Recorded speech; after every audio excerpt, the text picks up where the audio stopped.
If it wasn't for the Most High who was on my side, man, ain't no telling where I'd be. Mr. Wilson would've known. Can't nobody tell me nothing different. The Father's been good to me. So good to me. Yeah. Wave your hands if you feel me. I'm a witness. Yahweh's been good to me.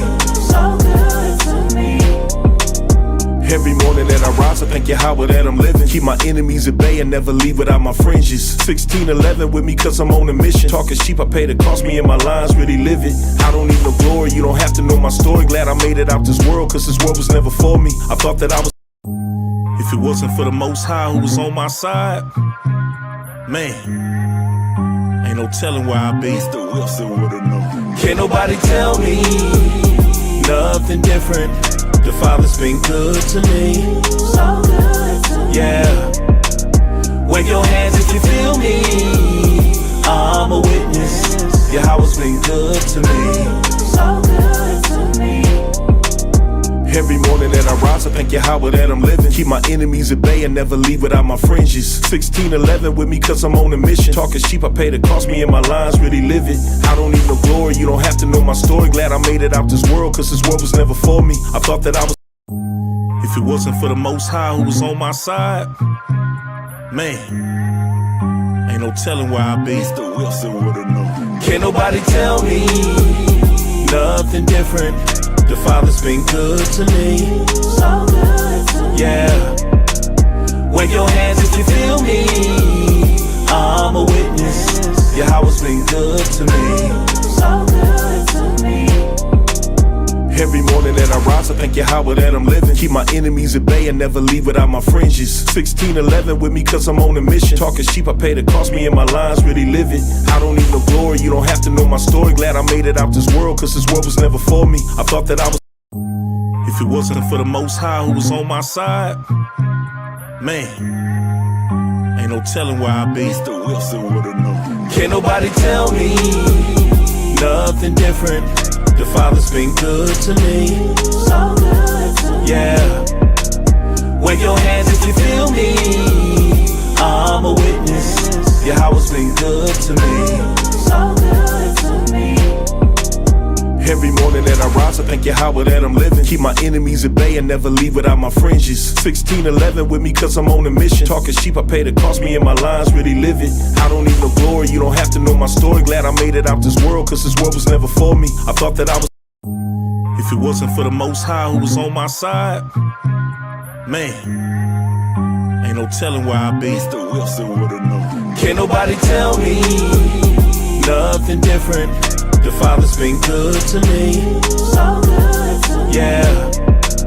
Wave your hands if you feel me. I'm a witness. Yahweh's been good to me. So good to me. Every morning that I rise, I thank Yahweh that I'm living. Keep my enemies at bay and never leave without my fringes. 1611 with me cause I'm on a mission. Talking sheep, I pay the cost, me and my lines really live it. I don't need no glory, you don't have to know my story. Glad I made it out this world cause this world was never for me. I thought that I was. If it wasn't for the Most High who was on my side, man, ain't no telling where I'd be. Mr. Wilson would've known. Can't nobody tell me nothing different. The Father's been good to me. So good to me. Yeah. Wave your hands if you feel me. I'm a witness. Yahweh's been good to me. So good to me. Every morning that I rise, I thank Yahweh that I'm living. Keep my enemies at bay and never leave without my fringes. 1611 with me cause I'm on a mission. Talking sheep, I pay the cost, me and my lines really live it. I don't need no glory, you don't have to know my story. Glad I made it out this world cause this world was never for me. I thought that I was. If it wasn't for the Most High who was on my side, man, ain't no telling where I'd be. Mr. Wilson would've known. Can't nobody tell me nothing different. The Father's been good to me. So good to me. Yeah. Wave your hands if you feel me. I'm a witness. Yahweh's been good to me. So good to me. Every morning that I rise, I thank Yahweh that I'm living. Keep my enemies at bay and never leave without my fringes. 1611 with me cause I'm on a mission. Talking sheep, I pay the cost, me and my lines really live it. I don't need no glory, you don't have to know my story. Glad I made it out this world, cause this world was never for me. I thought that I was. If it wasn't for the Most High who was on my side, man, ain't no telling where I'd be. Mr. Wilson would've known. Can't nobody tell me nothing different. The Father's been good to me. So good to me. Yeah. Wave your hands if you feel me. I'm a witness. Yahweh's been good to me. So good to me. Every morning that I rise, I thank Yahweh that I'm living. Keep my enemies at bay and never leave without my fringes. 1611 with me cause I'm on a mission. Talking sheep, I pay the cost, me and my lines really live it. I don't need no glory, you don't have to know my story. Glad I made it out this world, cause this world was never for me. I thought that I was. If it wasn't for the Most High who was on my side, man, ain't no telling where I'd be. Mr. Wilson would've known. Can't nobody tell me nothing different. The Father's been good to me. So good to me. Yeah. Wave your hands if you feel me.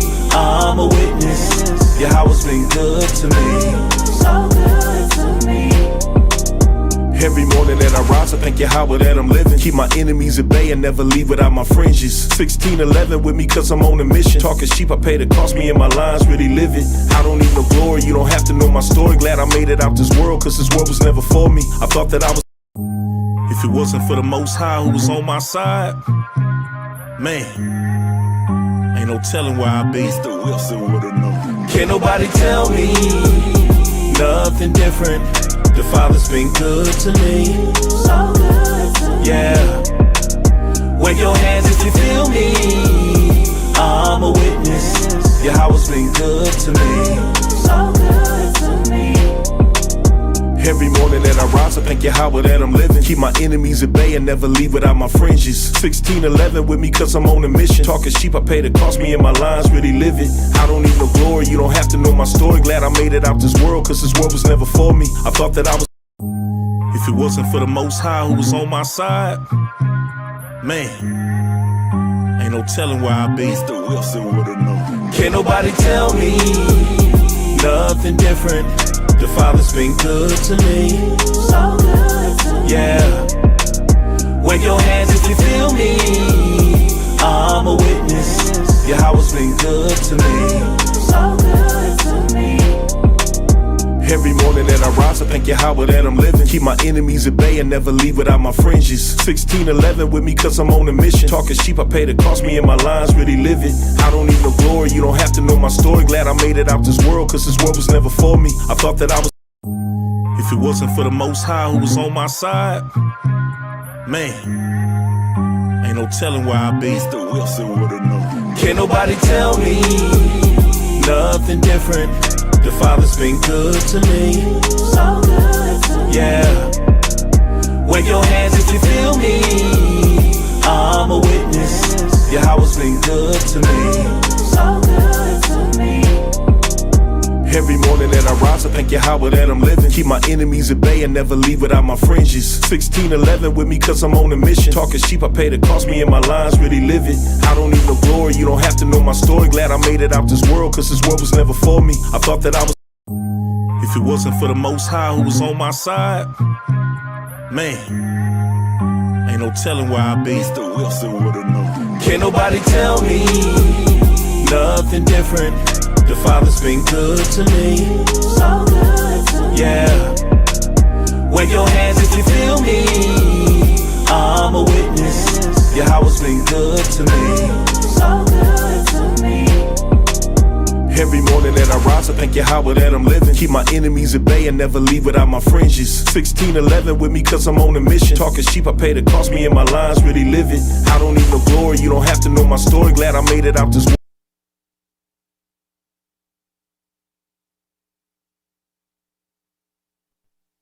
Mic Test. test. There it is. Shalom, shalom, Israel. Welcome back to another edition of Bible Basics. Tonight's lesson is why we keep the feast days. I'm Shamaria, and to my right, Shahad Amath. and we're going to be going through why we keep the feast days, right? The information regarding the feast days, as well as a little basic background as to why we actually do it. A lot of this is very abridged. There's so many different things that you can go to within the scriptures, but in order to cover all of them within one lesson, it's going to be abridged. Let's start off at Genesis chapter 2. Let's get 1 through 4. The first one is the Sabbath day. This is Genesis chapter 2 and verse 1. Thus the heavens and the earth were finished, and all the host of them. And on the seventh day Yahweh ended his work which he had made, and he rested on the seventh day from all his work which he had made. And Yahweh blessed the seventh day and sanctified it, because that in it he had rested from all his work which Yahweh created and made. These are the generations of the heavens and of the earth when they are created. I only needed 1 through 3. So the reason why there is such a thing as a Sabbath is because the Most High commissioned Yahweh Shai to orchestrate the creation, right? And after all of the work to establish the stars and fixing them in their places, on the seventh day he rested. Let's go to Exodus 31. So every time we keep the Sabbath, that is, matter of fact, let's read this. 31, let's get 13 through 17. This is Exodus chapter 31 and verse 13. Speak thou also unto the children of Israel, saying, Verily my Sabbaths ye shall keep, for it is a sign between me and you throughout your generations, that ye may know that I am the Lord that doth sanctify you. Ye shall keep the Sabbath, therefore, for it is holy unto you. Every one that defileth it shall surely be put to death. For whosoever doeth any work therein, that soul shall be cut off from among his people. So that's more so the reasoning behind why, right? We know that the Lord rested on the seventh day, but he hallowed that day. And he says, this is going to be a sign, right? You know, it's part of the relationship and the connection that we have with the Most High, is to honor and keep the Sabbath the way that he rested on the seventh day. And he said it's a sign between him and his people, the children of Israel. And it's so serious that if you defile the Sabbath, you will be put to death. How do you defile the Sabbath? Working, buying or selling, as well as cooking, right? Those are all things that you can find within the scriptures, both in this, Exodus 35, 2 and 3, and then Amos 8 and 5, which we're going to get to. He said, this is a sign between me and the children of Israel throughout your generations. Let's skip over to Numbers chapter 10 and verse 10. This is Numbers chapter 10 and verse 10. Also in the day of your gladness and in your solemn days and in the beginnings of your months, ye shall blow with the trumpets over your burnt offerings and over the sacrifices of your peace offerings, that they may be to you for a memorial before your God. I am the Lord your God. So the importance of the blowing of the trumpet in these solemn times, he says the beginning of our months. Let's go to 1 Samuel chapter 20 and start off at verse 5. This is 1 Samuel chapter 20 and verse 5. And David said unto Jonathan, Behold, tomorrow is the new moon, and I should not fail to sit with the king at meat. But let me go, that I may hide myself in the field unto the third day at even. So he said, tomorrow is the new moon, right? And there's going to be a feast, because he's talking about going to be with the king to sit down for a meal. Let's stay in the same chapter, and let's drop down to verse 24. Verse 24. So David hid himself in the field, and when the new moon was come, the king sat him down to eat meat. And the king sat upon his seat, as at other times, even upon a seat by the wall. And Jonathan arose, and Abner sat by Saul's side, and David's place was empty. Nevertheless, Saul spake not anything that day, for he thought, something hath befallen him. He is not clean, surely he is not clean. Go ahead. And it came to pass on the morrow, which was the second day of the month, that David's place was empty. And Saul said unto Jonathan his son, Wherefore cometh not the son of Jesse to meat, neither yesterday nor today? So they had a feast on the first day of the month, right? That's very important because what we're talking about is the new moon. So we started off with Numbers 10 and 10, talking about the solemn assemblies, the days where we blow the trumpet, the days that are set apart. Now we get the specific time here in 1 Samuel chapter 20 that it's the first day of the month. And the next day, which was the second day of the month, they're having a conversation. So what's the significance? What are the ordinances? Let's go over to Amos chapter 8 and verse 5. For some of this, you need to use a little context clues, right? Some reading comprehension to get what's being implied or alluded to. With the new moon, we do see that it's a solemn day. That's what the scriptures call it. We do see our people commemorating that day with a feast. And then we're going to also see some of the ordinances of this day as well. Amos 8 and 5. This is Amos chapter 8 and verse 5, saying, When will the new moon be gone, that we may sell corn, and the Sabbath, that we may set forth wheat, making the ephah small, and the shekel great, and falsifying the balances by deceit? So, in this chapter, the Lord is upset with with his people, right, the children of Israel. But in the midst of that frustration, what he's expressing is they're always waiting for the Sabbaths to be over so that they can go and rush to do their own business, rush to buy and sell. So what does that tell you about a Sabbath? That's a time where you're not able to buy and sell. That's a time where you're not able to do your own pleasure and to do your own work. New moons in particular, he said, verse 5, when will the new moon be gone that we may sell corn? So there was no selling. There was no buying. There is no work on these days. The actual name or translation of Sabbath is rest.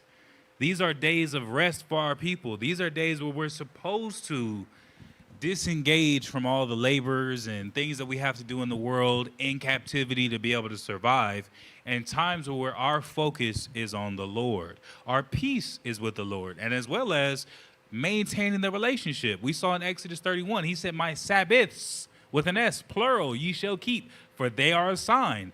That's what all of these are for. If you want it in short, these things are either commemorations or commandments that are signs between the children of Israel and the Lord himself.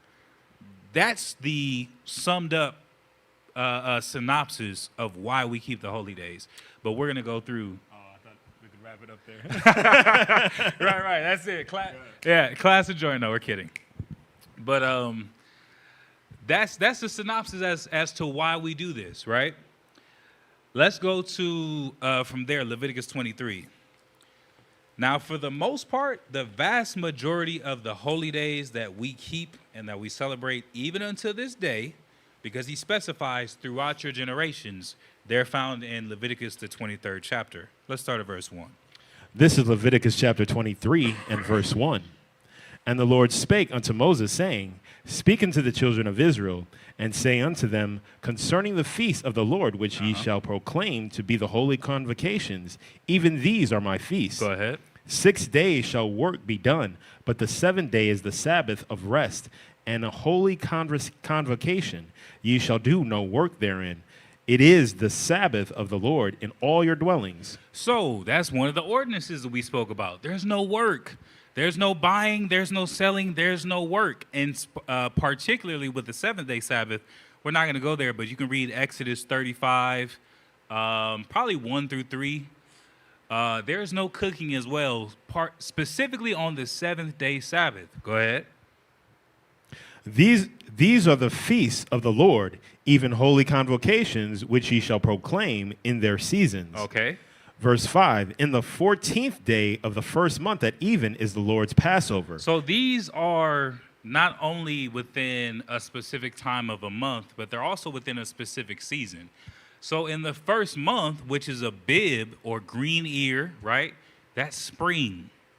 So when you're keeping Passover, you should be keeping your Passover in the month of Abib or the month of Nisan, which is the springtime, right? Go ahead. Verse 6, And on the 15th day of the same month is the feast of unleavened bread unto the Lord. 7 days ye must eat unleavened bread.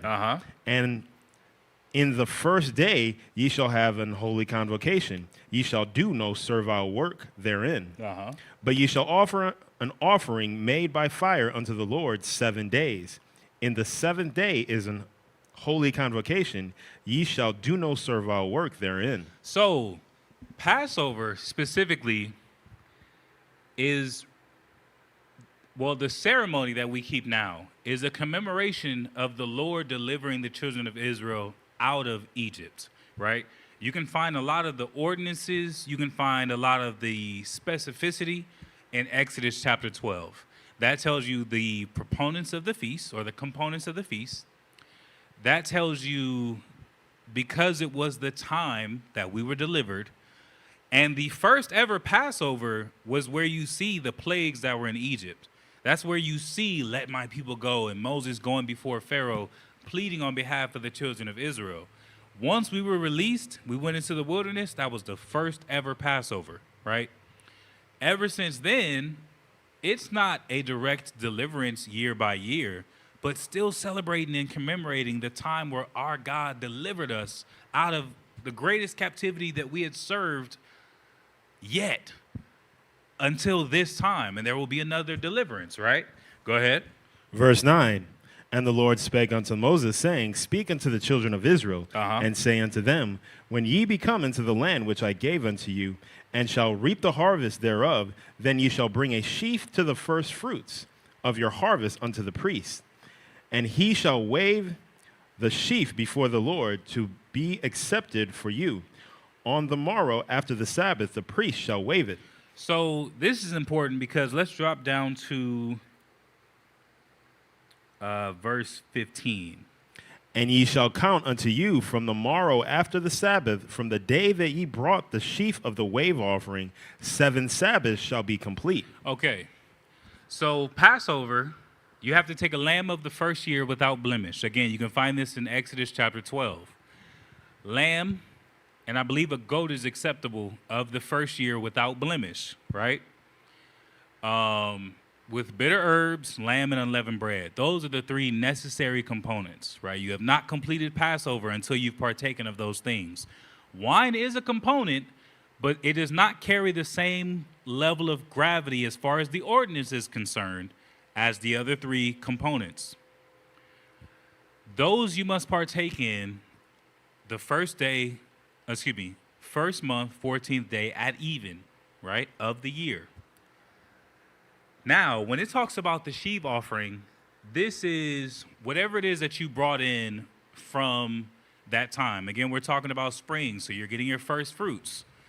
50 days later, so Passover has completed, and once Passover is completed, that's when they would wave that sheaf offering from the Sabbath after it was complete. So if your Passover ended on a Monday, starting from that Sabbath, Friday night to Saturday night, that's when you were to begin your count. 7 Sabbaths and 1 day. And that's where you get the Feast of Pentecost. And he specifies, verse 16. Even unto the morrow after the 7th Sabbath shall ye number 50 days, and ye shall offer a new meat offering unto the Lord. So 7 Sabbaths and 1 day, 7 times 7, 49, plus 1 is 50. That's when we're supposed to bring our first fruits, right? He goes into a lot of the specificity as far as not only purpose, but ordinances that would be a lot more relevant if we still had a temple.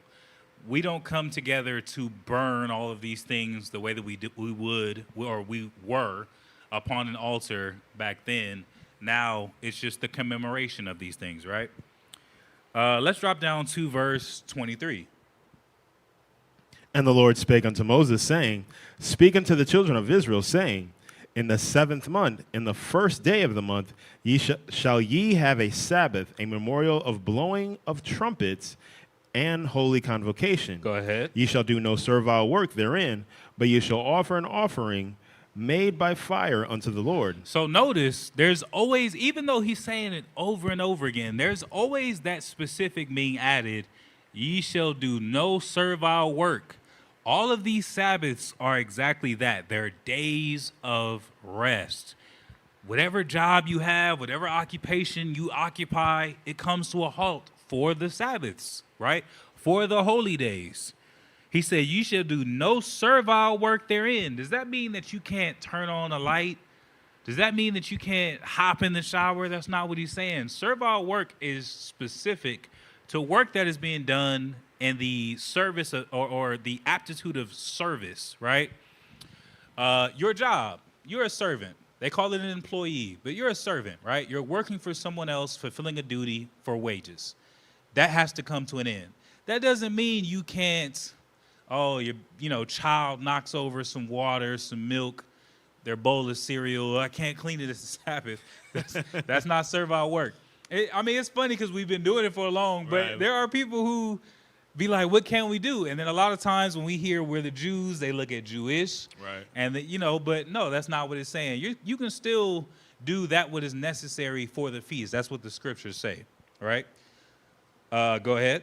Verse 26, and the Lord spake unto Moses, saying, also on the 10th day of this 7th month there shall be a day of atonement. Uh-huh. It shall be an holy convocation unto you, and ye shall afflict your souls and offer an offering made by fire unto the Lord. Uh-huh. And ye shall do no work in that same day, for it is a day of atonement, to make an atonement for you before the Lord your God. So the Day of Atonement now, right? I believe it is the book of Isaiah chapter 53. You can read about the Day of Atonement. It specifies, because you hear afflict your souls. What does that mean? It's talking about fasting. This is the day in the nation of Israel where, as a nation, we fast and atone for our sins, right?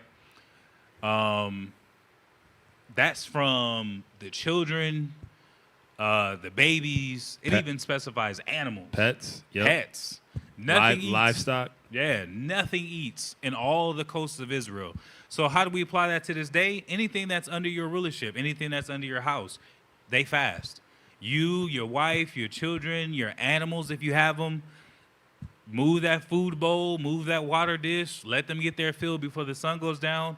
And once that happens, everybody fasts. Right? I had thought about it because, obviously we're not really in times where we have farms and livestock. Right, yeah. But, if you happen to have a farm, nothing eats. Yeah. You don't put no hay out. You don't put no feed out. Mm-hmm. Nothing eats for the whole day. Yeah.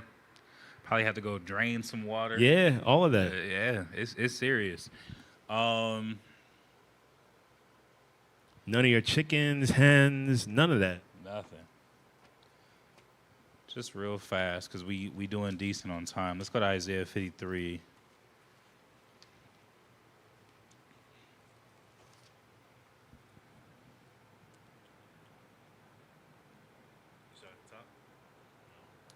No.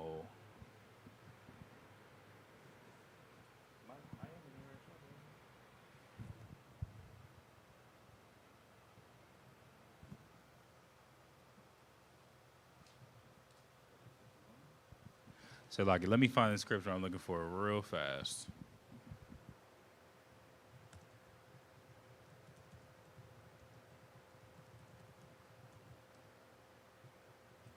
Salakia 58. Isaiah chapter 58. And let's start at verse 5. This is Isaiah 58 and verse 5. It is such a fast that I have chosen, a day for a man to afflict his soul. Is it to bow down his head as a bulrush and to spread sackcloth and ashes under him? Wilt thou call this a fast and an acceptable day to the Lord? Is not this the fast that I have chosen, to loose the bands of wickedness, to undo the heavy burdens, and to let the oppressed go free, and that ye break every yoke? So it's a fast, right? And he's saying, is this not what I've chosen? Because there's a lot of things that we get And, you know, for it to be mandated, this is a great reset for everybody in the nation. It's easy to go a year having a vice, having, you know, a struggle, having something that you wouldn't fast from ordinarily. But not only is it an opportunity for our voices to be heard on high because we're humbling ourselves before the Lord as a nation, right? This is also an opportunity for our own personal reset. Whatever it is that you're dealing with, whatever it is that might have a hold of you, this is a day that looses the bands of wickedness, as the scriptures call it. Gives you a chance to fight back against whatever it is that you might be dealing with and reset yourself. This could easily, and I'm sure it has been for a lot of people, the day where, you know what, I fasted from this, and now that I've gone one day, I can go two. Right. Now that I've gone two, I can go a week. Yep. When a week, I can go a month, so on and so forth. That's the purpose of this day, right? That's what the scriptures show us. Let's go back to Leviticus 23.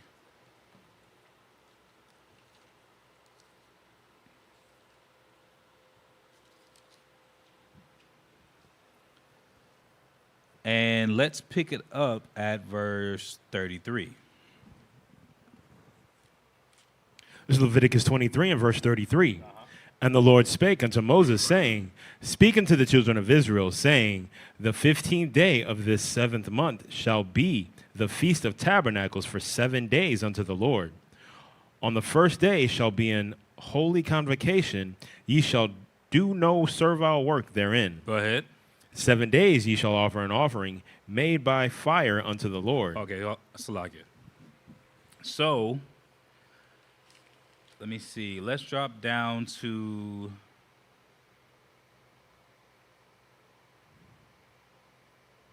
verse 41. It'll specify. Verse 41, And ye shall keep it a feast unto the Lord 7 days in a year. It shall be a statute forever in your generations. Ye shall celebrate it in the 7th month. Let's jump up to verse 39, because it's the first day and the 8th day that are Sabbaths. Go ahead.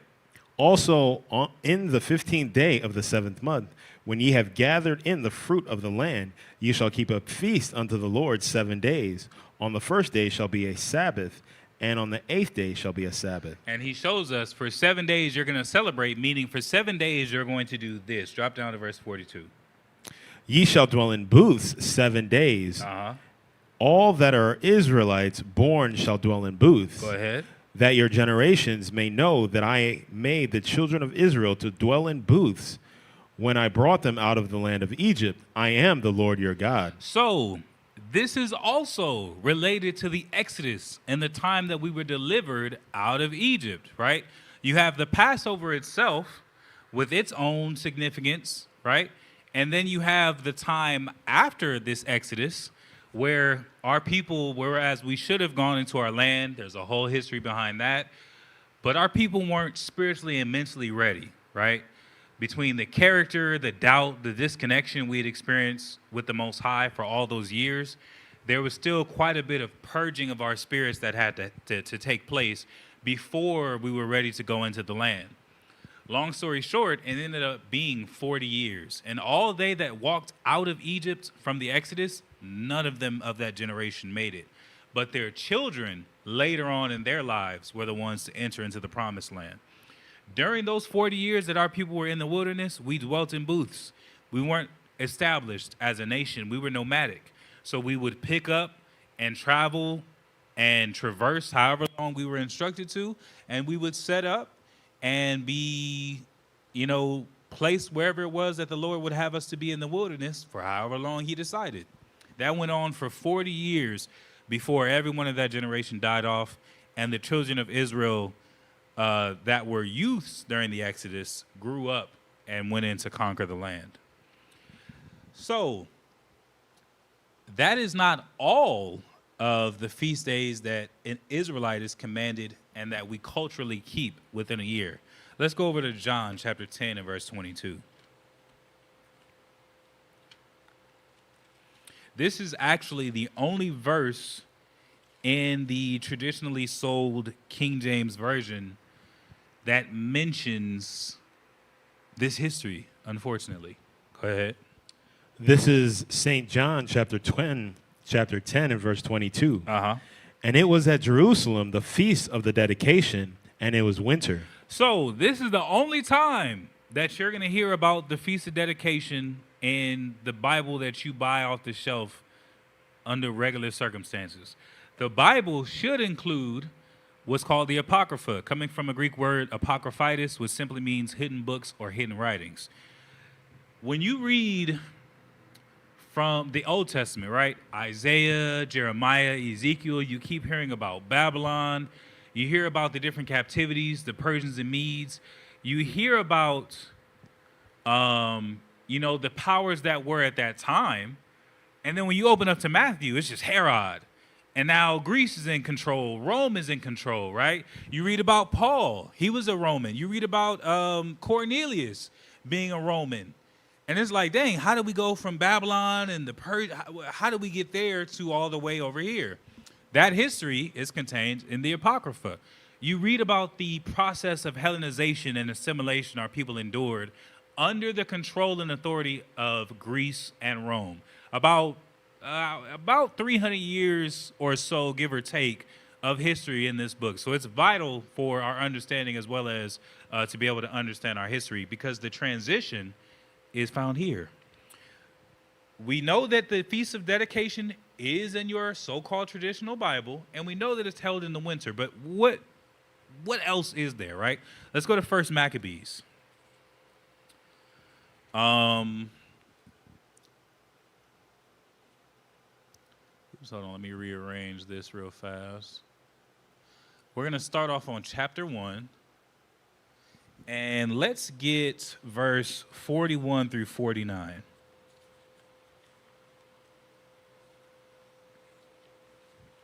This is 1 Maccabees chapter 1 and verse 41. Moreover, the king Antiochus wrote to his whole kingdom that all should be one people, and every one should leave his laws, so that all the heathen agreed according to the commandments of the king. Yea, many also of the Israelites consented to his religion, and sacrificed unto idols, and profaned the Sabbath. So, no different than, that's always been Esau's MO. We should all be one people. But it isn't that Esau insists upon the rest of the world be ruled by the Jews, be ruled by our people as the rightful Israelites according to the Bible. It's that everyone should just devolve and become like Esau. Everyone has noticed, despite the so-called white man portraying himself as every people that have ever been under the sun, they don't actually have any culture, right? We know them as the British and the Romans and the Greeks, but then they'll show themselves being in Egypt. They'll show themselves being in Africa. They portray themselves as Jesus Christ himself, who was in the Middle East, right? So this has always been Esau's MO. Everybody leave off of your traditions, leave off of your laws, leave off of your culture. Let's just all be one people. Let's just all just mix together. Why be concerned about the holy seed and the chosen? Let's just all be one, right? Go ahead.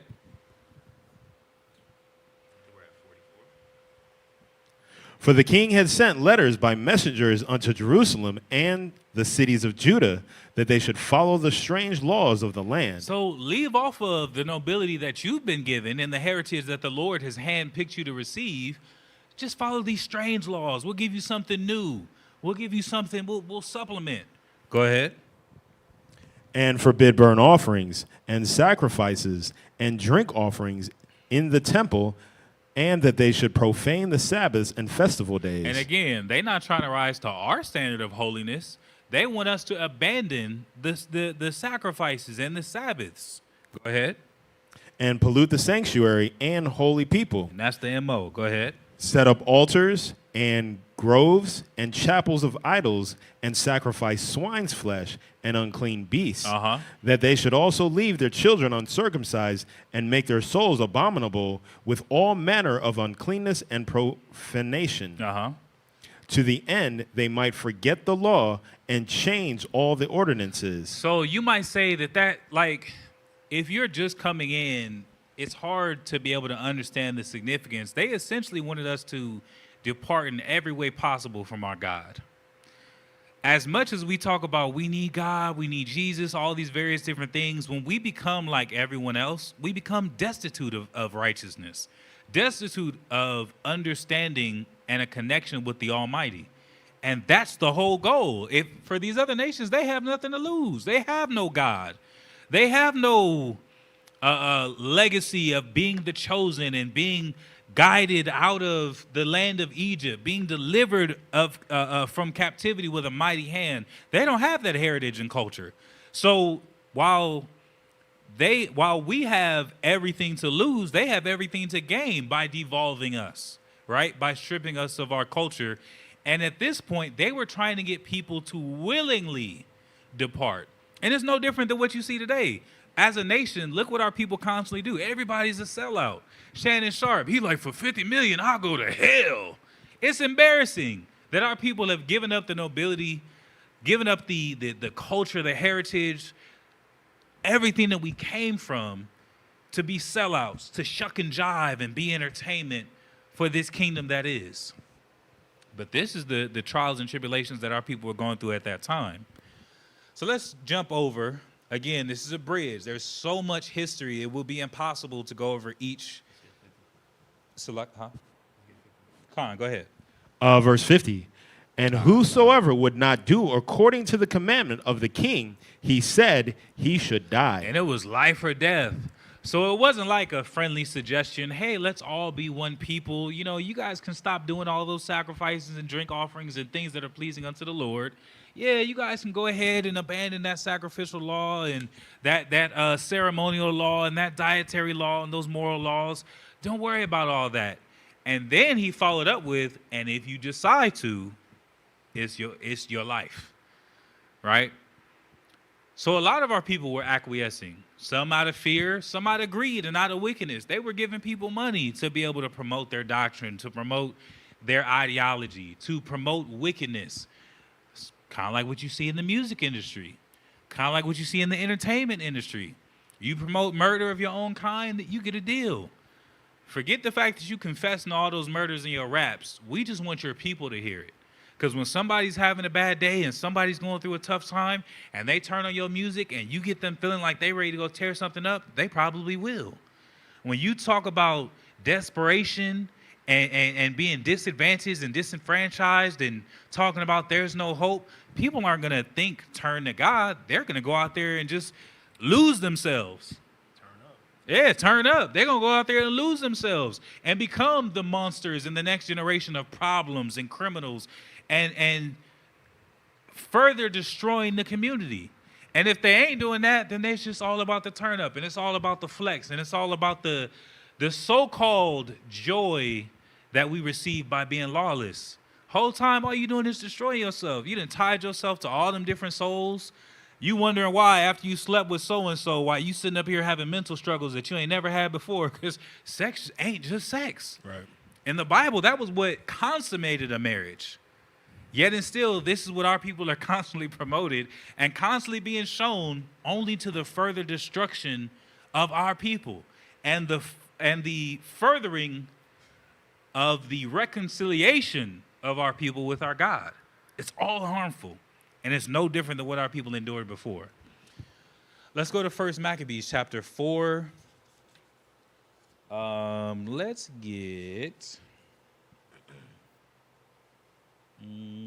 start at verse 52. So, long story short, again, I'm going to give you my summed up synopsis. A lot of what the heathen were doing, a lot of what Antiochus was doing was successful. And he had a lot of generals and entire nations behind him, all with the intention of destroying our people. At one point, they managed to destroy the temple. They managed to cause the sacrifices and drink offerings and the law being upheld and circumcisions to stop, because there were so many people that were afraid that they would stop on their own, and then there were so many people that abided that were just put to slaughter. There was a massive change within our culture and within our nation for a time.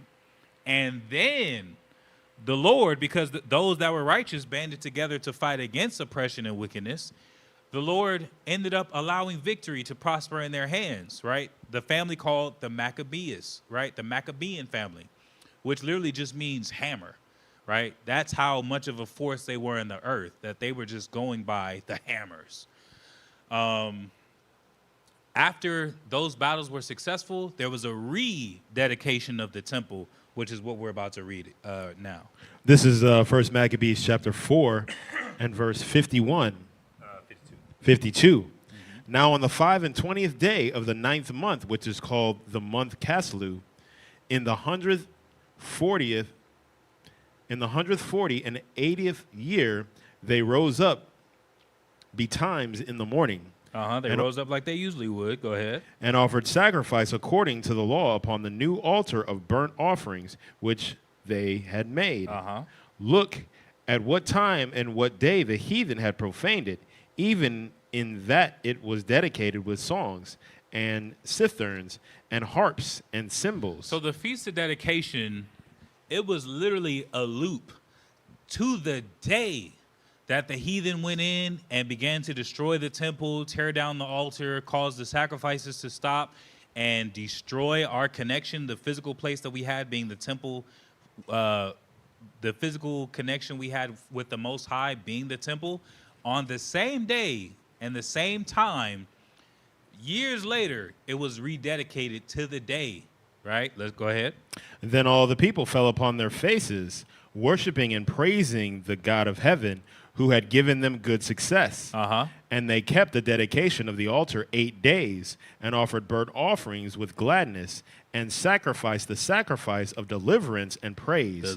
The sacrifice of deliverance and praise. Go ahead. They decked also the forefront of the temple with crowns of gold, and with shields, and the gates and the chambers they renewed, and hanged doors upon them. Thus was there very great gladness among the people, for that the reproach of the heathens was put away. Moreover, Judas and his brethren, with the whole congregation of Israel, ordained that the days of the dedication of the altar should be kept in their season from year to year by the space of 8 days, from the 25th day of the month Caslu, with mirth and gladness. So it was so much that took place. It's really worth doing an entire lesson just on the Feast of Dedication. Again, this is all summed up. There was so much war, slaughter, hopelessness, right, that was felt amongst our people, because for quite some time, everyone that was trying to do righteous by God was being persecuted. And if you got caught, you were being killed. It was so bad that they would check newborn babies and see if the baby had been circumcised. And if that baby was circumcised, they would snatch it from its mother and throw it off a cliff, bash it against a wall. Like it was destruction and death. I mean, they talk about never forget, and some of the things that has happened in recent history, it don't even compare to the things that our people have endured time and time again. So when all of that was ended and our God allowed us to be victorious in battle and led us to victory, it was cause for celebration of celebrations. Not only because we were once again, which we call an autonomous state, right? We were self-sufficient again, outside of the influence of the heathen. We were able to reconstruct the temple, reconstruct the altar, put back not just the fortification, but the beauty, the crowns, the gold, able to make sacrifice and atone for sin again, all during this time, right? And that's the 9th month, the 25th day. That's actually coming up soon. Within a little less than 2 months, we'll be celebrating the Feast of Dedication, commemorating all the victories that the Lord gave our people those years ago. Let's stay in 1 Maccabees. Let's flip over to chapter 2. And now we're going to read about the memorial of Simon. Let's start at verse 1. Let's get 1 through 5. This is First Maccabees chapter 2 and verse 1. In those days arose Mattathias, the son of John, the son of Simeon, a priest of the sons of Joarib from Jerusalem, and dwelt in Modin. And he had 5 sons. Johanan called Caddis, Simon called Thassi, Judas, who was called Maccabeus, Eleazar called Avaran, and Jonathan, whose surname was Appius. So, verse 3, it says Simon called Thassi. Simon called the wise, right? Let's drop down to verse 65. That's who we're going to be talking about when we talk about the memorial of Simon. First Maccabees chapter 2 and verse 65. And behold, I know that your brother Simon is a man of counsel. Give ear unto him always. He shall be a father unto you. Now, when what we were reading about in the first chapter, right? The heathen coming in, trying to destroy us, trying to take our culture. These men, this man, Mattathias, and his 5 sons, these were the ones that were leading the charge for the people in rebellion against the government and the powers that were at that time trying to get us to do wickedness. Initially, they were righteous, right? And he taught his sons, look, everything that you do for the people, basically go hard, make sure that you're righteous, make sure that you stick to the scriptures, because the Lord is going to be the one that guides and that ultimately declares the victory. So he gave his sons counsel, hey, look, your brother Simon, he's a wise man. Give ear to him, because he always has something valuable that he'll be able to add during the times that are to come. This was actually Mattathias' passing. Let's jump to 1 Maccabees 13. Let's get 3 through 9. So after everything that happens, brother after brother of the sons of Mattathias, they go to war for the people, right? Judas was a very notable figure.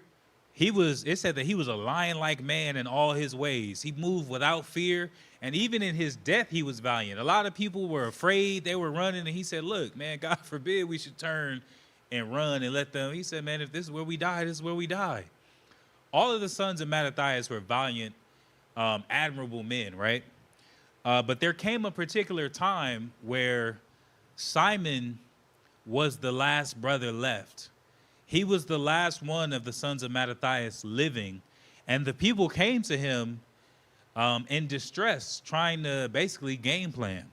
And that's where we're picking up.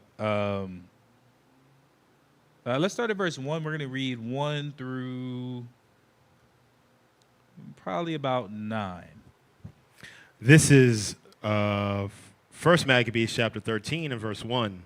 Now when Simon heard that Tryphon had gathered together a great host to invade the land of Judea and destroy it,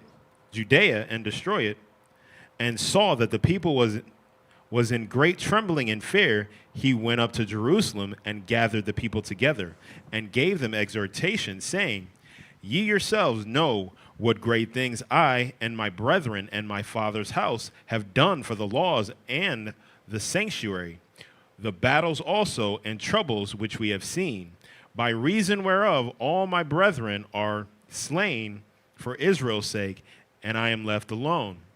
Now therefore, be it far from me that I should spare my own life in time of trouble, for I am no better than my brethren. Doubtless I will avenge my nation and the sanctuary and our wives and our children, for all the heathen are gathered to destroy us very malice. So that's what made, because it's not like we don't mention the other brothers or the other sons of Mattathias, but that's what made Simon have his own memorial. When all of his brothers were slain, right? And you would think at this point, man, your family has given so much for the preservation of our people, for the avenging of our people, to try and set things aright. Man, you've already done so much, be off in a fortified castle, off in a fortified room, and you and your family stay safe. You've given so much. Simon was like, nah, I'm no better than my brethren. Who am I to sit up here and try to preserve my life after all of my brothers have already given theirs in the avenging of our people? He said, doubtless, I will avenge us. I will avenge the things that the heathen have done to us. The Lord is still willing to move amongst us and use him as a vessel of vengeance. And that's exactly what Simon did. Go ahead. Verse 7. Now as soon as the people heard these words, their spirit revived, and they answered with a loud voice, saying, Thou shalt be our leader instead of Judas, and Jonathan thy brother. Fight thou our battles, and whatsoever thou commandest us, that we will do. So then he gathered together all the men of war, and made haste to finish the walls of Jerusalem, and he fortified it round about. Also he sent Jonathan, the son of Absalom, with him a great power to Joppe, who, casting out them that were therein, remained therein it. So let's drop down to, so Simon did a lot of valiant things, right? Let's drop down to chapter 16. And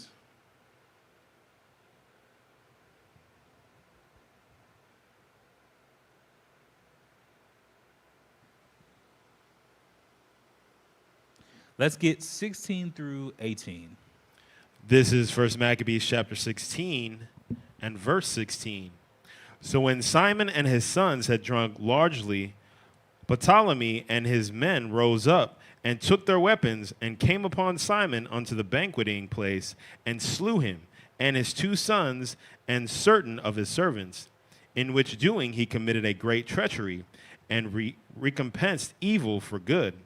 Then Ptolemy wrote these things and sent to the king that he should send them an host to aid him, and he would deliver him the country and cities. So let's, Salakia, there's a specific verse I was looking for. Even though that was still useful, that's how Simon ended up actually dying. Let me find this one real quick. Specific time of Simon, the morning of Simon.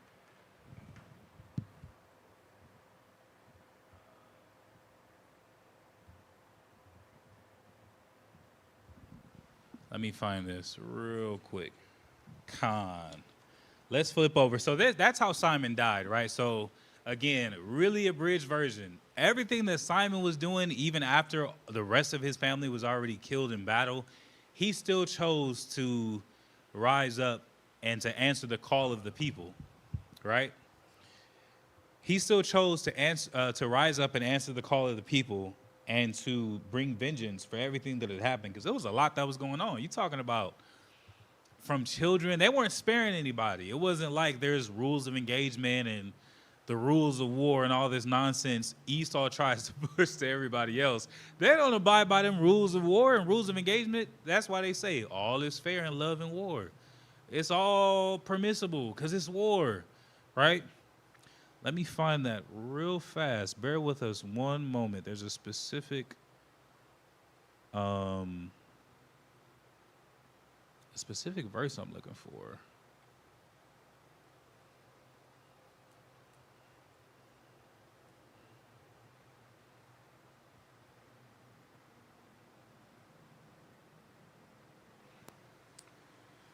I think I got it.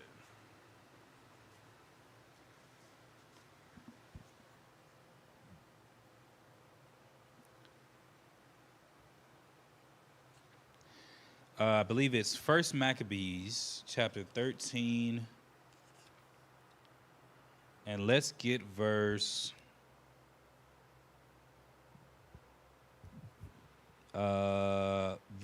start at 51. Let's get 51 through 52. Verse 51, and entered into it the 20th day of the second month in the 171st year. So, like, let's jump up to verse 50. This is 1 Maccabees chapter 13 and verse 50. Then cried they to Simon, beseeching him to be at one with them, which thing he granted them. And when he had put them out from thence, he cleansed the tower from pollutions, and entered into it the 23rd day of the second month, in the 172nd and first year with thanksgiving and branches of palm trees, and with harps, and with cymbals, and with viols, and hymns and songs, because there was destroyed a great enemy out of Israel. He ordained also that the day should be kept every year with gladness. Moreover, the hill of the temple that was by the tower he made stronger than it was, and there he dwelt himself with his company. So this was the day that Simon had wrought a great victory. After everything that he endured, and again, everything his family sacrificed, this was one of the big defining moments that was like, yeah, we're able to do it, right? Taking that tower, that strategic position in that war meant a lot. So, important distinction here. Notice in all the verses that we just read, the memorial of Simon is not called a Sabbath. That's because it is not a Sabbath. It is a memorial, right? So we commemorate the day that Simon led our people in battle and got that great victory. But this is not a day where we're commanded by the Lord that we should not buy, sell, or work, right? It's just, it is still a memorial, however. Let's go to 2 Maccabees. We're going to talk about the destruction of Nicanor and then Purim. 2 Maccabees chapter 8.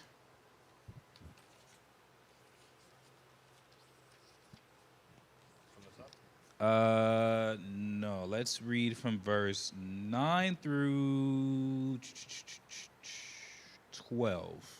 This is 2 Maccabees chapter 8 and verse 9. Then forthwith choosing Nicanor, the son of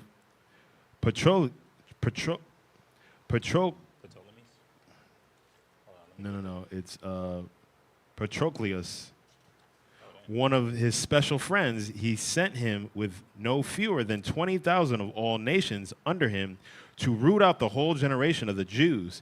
And with him he joined also Gorgias as captain, who in matters of war had great experience. So Nicanor was another Edomite who had a massive vendetta against our people. He hated Israelites as a whole, and he hated Jews in Judea. He hated Judea. He hated the temple. He hated the Most High. And he got his just due.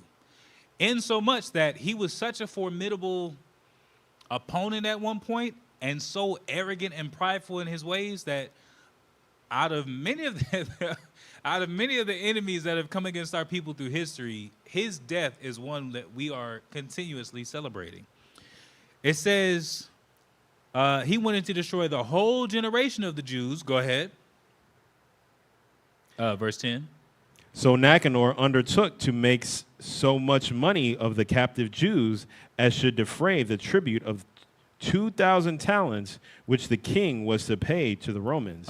Wherefore immediately he sent to the cities upon the seacoast, proclaiming a sale of the captive Jews, and promising that they should have 80 bodies for 1 talent, not expecting the vengeance that was to follow upon him from the Almighty God. So Nicanor had it within himself and was so arrogant and confident, because, you know, that's Esau's gifts upon the earth, right? When you read about Jacob and Esau, Esau trades his birthright to Jacob for a pot of basically lentils, right?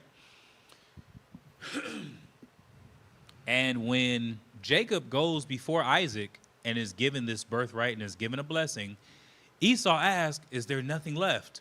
And so Isaac blesses him and gives him, for lack of better words, an affinity for warfare, right? An affinity for rulership, but specifically with the sword.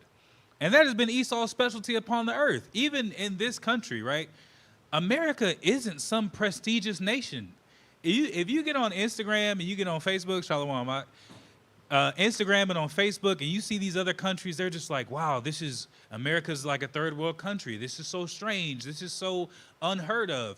But the one thing that America bolsters is its military.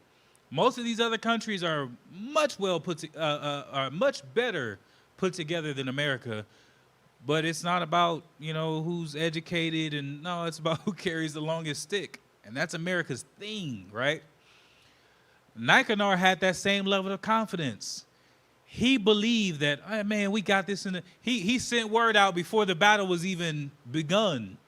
Upon all the coast cities, get ready. There's about to be a crazy sale. Once I get all these Jews, I'm going to load them all in the boats, and you're going to get 90 people for a talent. It's, fire sale, Black Friday. It's on and popping. Just wait until we get there. But it says he didn't realize that the vengeance of the Lord was following him. Let's go to 1 Maccabees chapter 7. Let's just go straight to his death.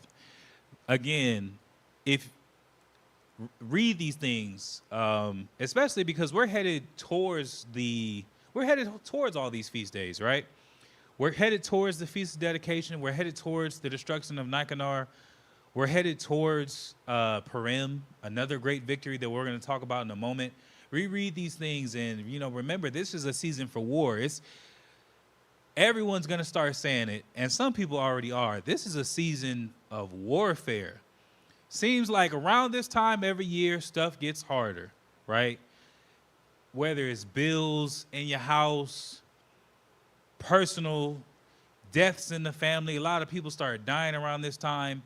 But in the spirit, even though we might not be physically fighting a battle today, maybe not even tomorrow, in the spirit, there was so much to have happened that it like echoes throughout our generations that this was a time for warfare.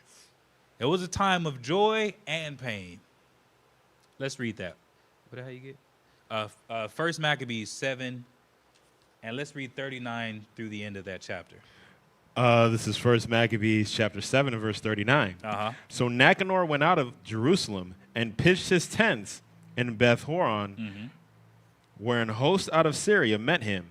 But Judas pitched in Adasa with 3,000 men, and there he prayed, saying, O Lord, when they that were sent from the king of the Assyrians blasphemed, thine angel went out and smote 150,000 of them. Even so, destroy thou this host before us this day, that the rest may know that he hath spoken blasphemously against thy sanctuary, and judge thou him according to his wickedness. So the 13th day of the month, Adar, the host joined the battle, but Nicanor's host was discomforted, and he himself was first slain in the battle. Now when Nicanor's host saw that he was slain, they cast away their weapons and fled. Then they pursued after them a day's journey from Adasa unto Gezerah, sounding an alarm after them with their trumpets, whereupon they came forth out of all the towns of Judea round about, and closed them in, so that they, turning back upon them that pursued them, were all slain with the sword, and not one of them was left. Afterwards, they took the spoils and the prey, and smote off Nicanor's head and his right hand, which he stretched out so proudly, and brought them away and hanged them up towards Jerusalem. So he was so much of a problem. I mean, he was putting in a lot of work against our people, right? Bringing our people to slaughter, constraining our people to tortures, anything to be able to disobey the laws of the Most High God.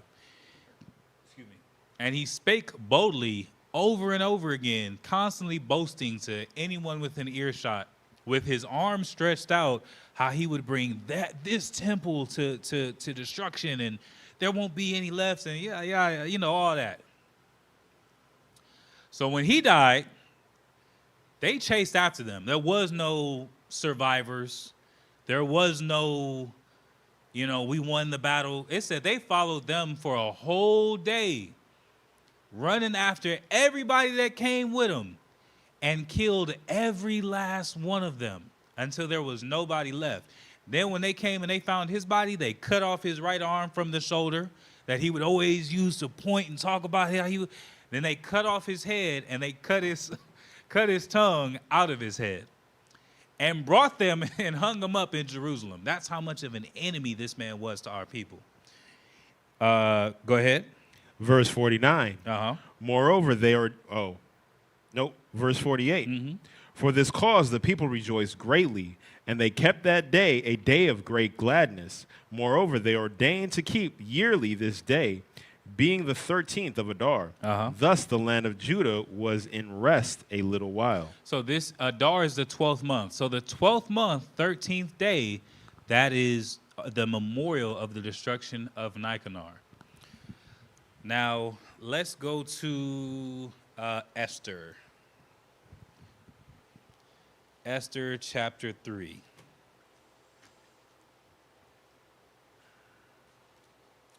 Now we're going to talk about the Feast of Purim.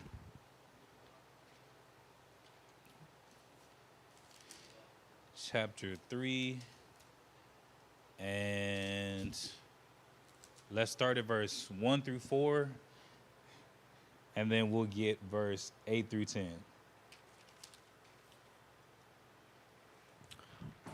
This is Esther chapter 3 and verse 1. After these things did King Ahasuerus promote Haman, the son of Hammedatha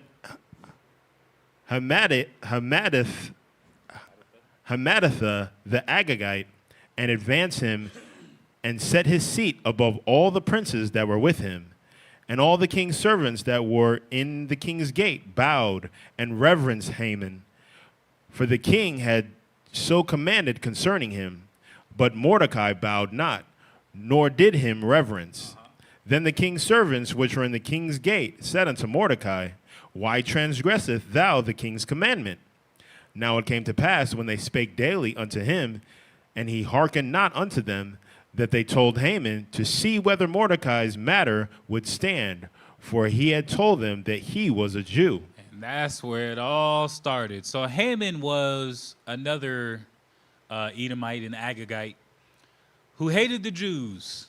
And he hated us even more because the king had commanded every time that he arrives, he departs, whatever, that people should bow and pay him reverence, basically worshiping this man. And he became an idol, right? You have plenty of god kings that are written of that terrorized the earth in so much that people believe that they were more than just men. Haman, to some was, and to many others wanted to be. But Mordecai, who was a Jew, one of our people, he wasn't bowing to him. He like, you just a man. I serve the living God, the Almighty. I'm not bowing to you. And when Haman learned that Mordecai was a Jew, he had a personal vendetta against all Jews. Let's jump over to chapter 7, and we're going to pick up at verse 9 and 10. This is Esther chapter 7 and verse 9. And Harbonah, one of the chamberlains, said before the king, Behold, also the gallows 50 cubits high, which Haman had... Oh, I'm sorry. I jumped ahead. Let's go to Esther 9. Oh, no, I didn't. I just didn't include some of the context. Let me find that real fast.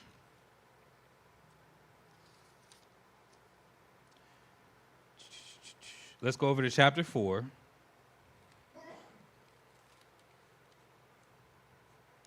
And verse 7 and 8. Chapter 4, this is Esther chapter 4 and verse 7. And Mordecai told him of all that had happened unto him, and of the sum of the money that Haman had promised to pay the king's treasuries for the Jews to destroy them. Also he gave them the copy of the writing of the decree that was given at Shushan to destroy them, to show it unto Esther, and to declare it unto her, and to charge her that she should go in unto the king to make supplication unto him, and to make requests before him for her people. Let's get one more. Jump over to chapter 3 and verse 12 and 13. This is Esther chapter 3 and verse 12. Then were the king's scribes called unto the 13th day of the first month, and there was written according to all that Haman had commanded unto the king's lieutenants and to the governors that were over every province, and to the rulers of every people of every province according to the writings thereof, and to every people after their language. In the name of the king Ahasuerus was it written and sealed with the king's ring. Go ahead. And the letter sent by post into all the king's provinces to destroy, to kill, and to cause to perish all Jews, both young and old, little children and women, in one day, even upon the 13th day of the 12th month, which is the month Adar, and to take the spoil of them for a prey. So this is what our people were up against. Because Haman hated the fact that Mordecai wouldn't bow to him, he learned that he was a Jew, and he was like, that's it. I'm going to go to the king and convince him to give me the authority to kill all Jews. And he put out to every province that was under the king that upon that particular day, right, the 13th day of the 12th month, that everybody that is amongst your province, wherever it may be, if they're a Jew, it's green light. Kill them. It's a young and old, little, children, women.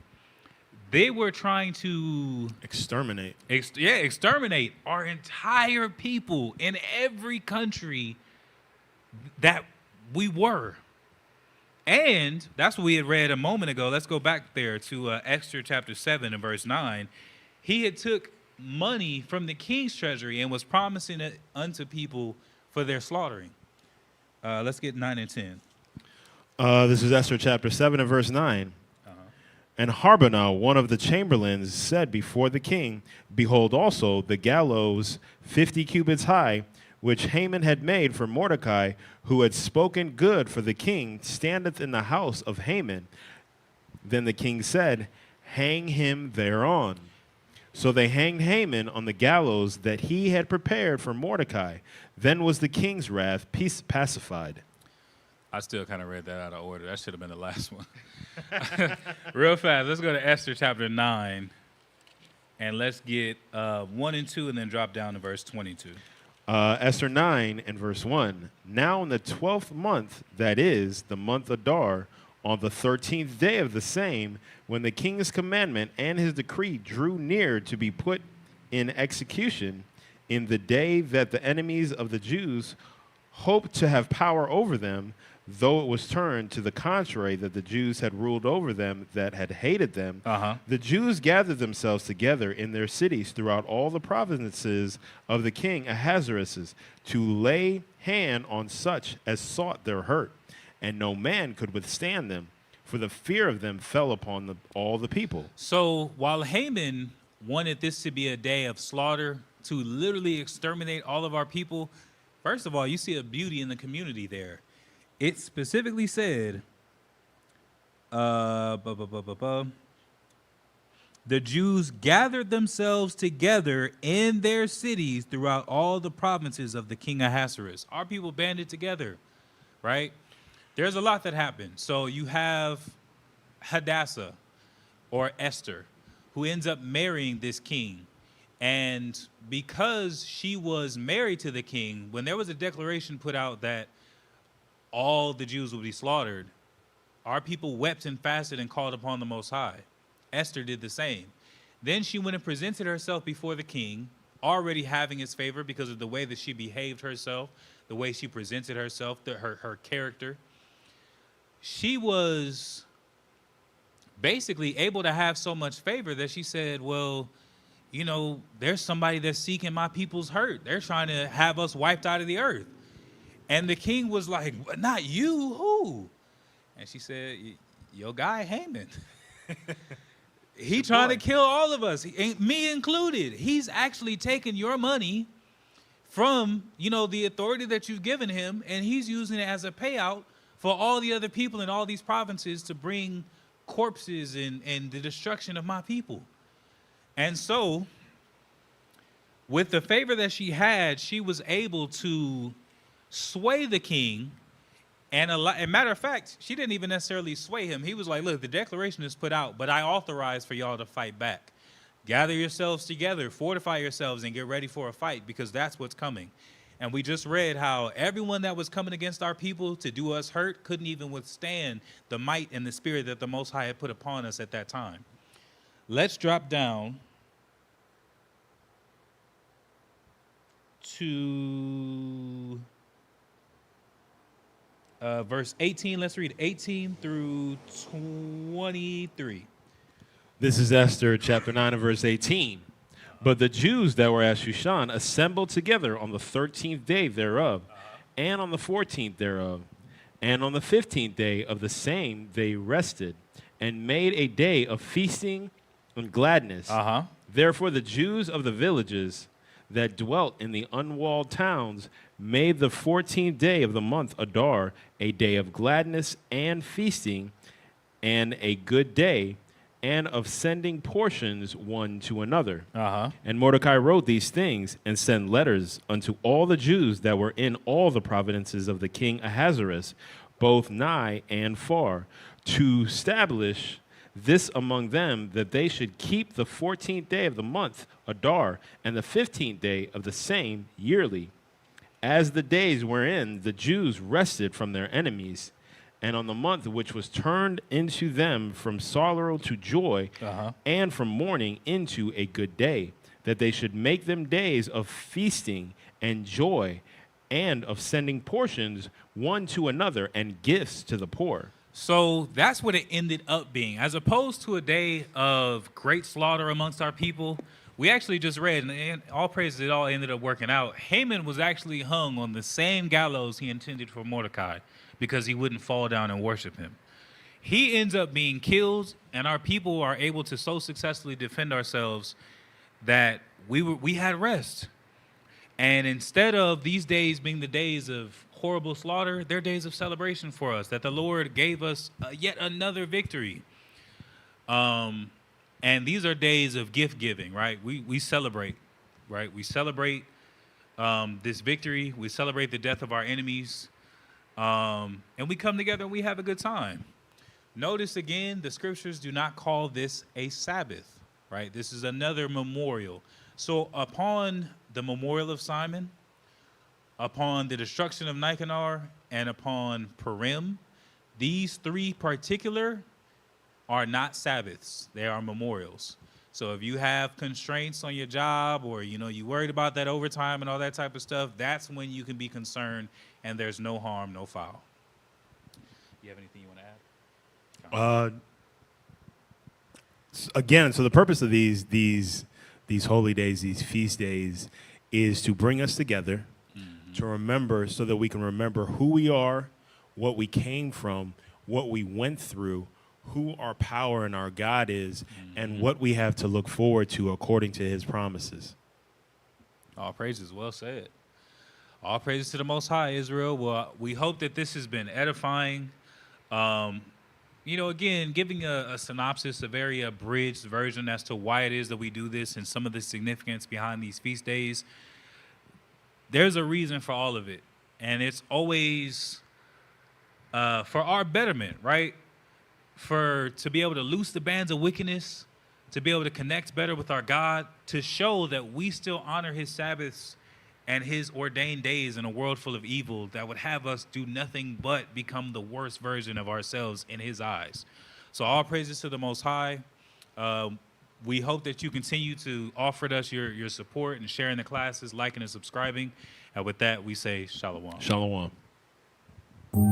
If it wasn't for the Most High who was on my side, man, ain't no telling where I'd be. Mr. Wilson would've known. Can't nobody tell me nothing different. The Father's been good to me. So good to me. Yeah. Wave your hands if you feel me. I'm a witness. Yahweh's been good to me. So good to me. Every morning that I rise, I thank Yahweh that I'm living. Keep my enemies at bay and never leave without my fringes. 1611 with me cause I'm on a mission. Talking sheep, I pay the cost, me and my lines really living. I don't need no glory, you don't have to know my story. Glad I made